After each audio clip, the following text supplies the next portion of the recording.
Good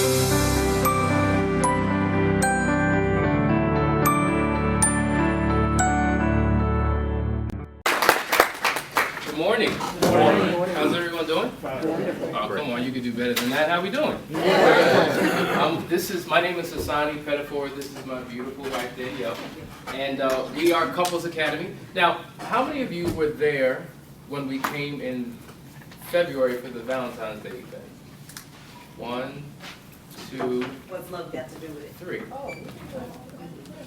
You don't remember us? No. I'm sorry. It's all good. We're not that memorable. But yeah, so we were there and we had a great time. Oh yeah. You remember that? Sorry. So just to give you a little bit of background on us, we're Couples Academy, and we're a relationship-based organization that's committed to placing couples on the path to fulfillment. And we've been married now for going on 12 years in October. You better have got that right. You stuttered a little bit. And we have 4 beautiful girls. Paris is 10, Yes. Madison is 9, Yeah. Savannah is 6, and Sydney is 4. Yes, you got Yeah. it. That's right. And yeah, all girls. We've been working on that. Yep. And so, no, we've had this organization for some time, and so what we do is we do retreats, we do conferences, we do cruises, we do all types of things, but we're committed to placing couples on the path to fulfillment and giving them what they need. And when we say fulfillment, we mean personal fulfillment, relational fulfillment, emotional fulfillment, sexual fulfillment, financial fulfillment, fulfillment in all areas of life. Because there's nothing worse than being married and being removed from your purpose and being removed from accomplishing the things that God has called you to do. So when 2 people come together, that represents your power in the earth to fulfill God's purpose and mission in the earth. Yeah, you know, marriage is one of the things, one of the first foundations that God placed in the earth was marriage. And so that gives you an idea of how important it is to Him. And I think it's very sad nowadays that we will toss marriage out the door as soon as, as soon as something goes wrong, we're ready to call it quits. There's so many benefits, it seems, out there for people who are divorced. And even in the industry of television, they are magnifying what it's like, the experience to be a single housewife or, divorced and collecting alimony. So we, at Couples Academy, want you to understand the value of marriage, your purpose in marriage, and fulfill your family vision. The one that you created when you first got married, that thing that you were so passionate about and excited about, we want to bring those things back together and help you get to that place. Now, the reality is that, anybody ever heard of the 80-20 rule?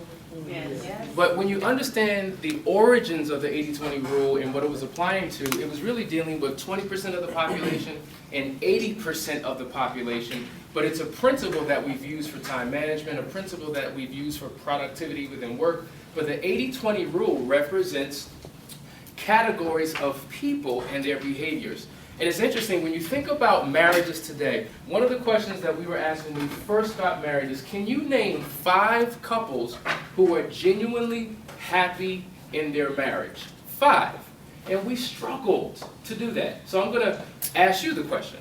Can you think of 5 couples that literally are happy and fulfilled in their marriage, that have been married for 10 years or longer? I have 1 hand, okay. Anyone else? 2, 3. That's a challenge, that's a problem.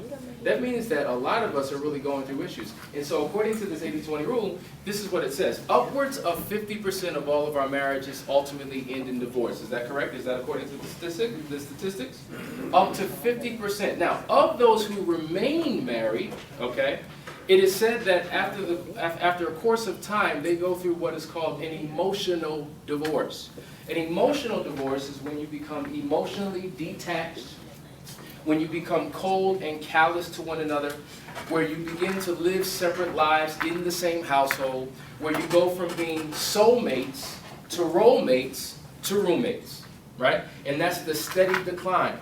And of that 50% who remain married, 20% of that total are actually happy, right? So if you take the 50% who are divorced, and the other 30% who are emotionally divorced, you wind up with 20% who are actually happy. So the question is, do you want to be a part of the 80% who are either divorced and emotionally divorced, or part of the 20%? That's not a rhetorical question. You're part of the 20%. And so what we're prepared to do throughout the course of the day is deal with these relevant issues that'll place you on the path of fulfillment. Yeah, we want you to get in the mindset of fighting for your marriage, because in life, you have to fight for everything, right? So, I mean, you fought, if you're educated, you fought to get through college and get educated, right? Even coming up in your family, there are certain dynamics in your relationship that you fought through, and that got you to where you are now. And later on, with some of the women, I'm going to share my testimony because I'm a fighter. And so when Hasani and I got married, and we started going through all kinds of drama and issues, I was just like, man, this really is bad. We really can't find anybody 360 degrees around us that's happy. And except for one inspiring couple that seemed like they just had it all together. They were going through something rough. They were fighting together.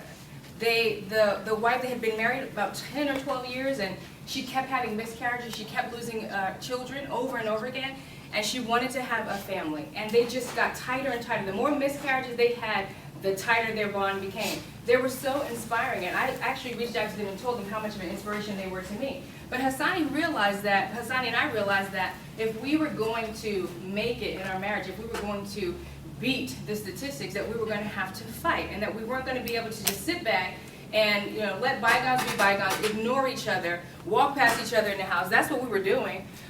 There was a point in our relationship where we were literally living in the same house, not touching, not looking at each other, not having sex with one another. We were basically living two separate lives. I was raising the children. He was living a life, traveling. At least that's how I looked at it, right? He was traveling on the road.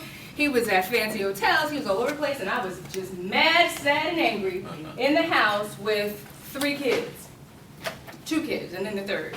And that was a surprise. So I was mad. And, I came from a background where I believed, because I was raised in the church, there's nothing that I really saw in my home, but I believed that being a wife was important to God. And I believed that being submissive and pliable with my husband was important to God. So I wasn't one of those wives that would say, well, you're just not getting on, and I'm just going to shut it down, and that's it. I would do it begrudgingly. I would be intimate with my spouse begrudgingly. And so I did fight. And what I drew up here was a representation of the fact that we create the weather in our homes, the climate within our houses. If you're the type of person where nobody ever wants to come and spend any time with you, the children don't want to talk to you, you're walking around sad, mad, and miserable all the time, you're not approachable. That's how I was. I knew when he wanted to come become intimate with me, I would put on the down face, I would have the do-rag on, I would do everything I could to keep him away from me. I was walking around, and this was the climate in the home. I was sad, mad. I was creating that atmosphere. And we all have the ability to create the weather in our homes.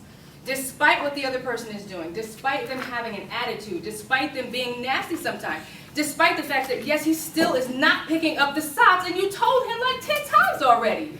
Despite all of that, despite the fact that she's still leaving the hair on the kitchen sink or on the bathroom counter, no matter how many times I've said, would you please clean up the hair from your weave? It's annoying. She's still leaving it. You are the one that is in control of your response. And guess what? God is holding you accountable to your response. He's not holding your spouse accountable to your response to your spouse. Yes, he's holding your spouse accountable to his actions, but you are accountable for the weather that you create.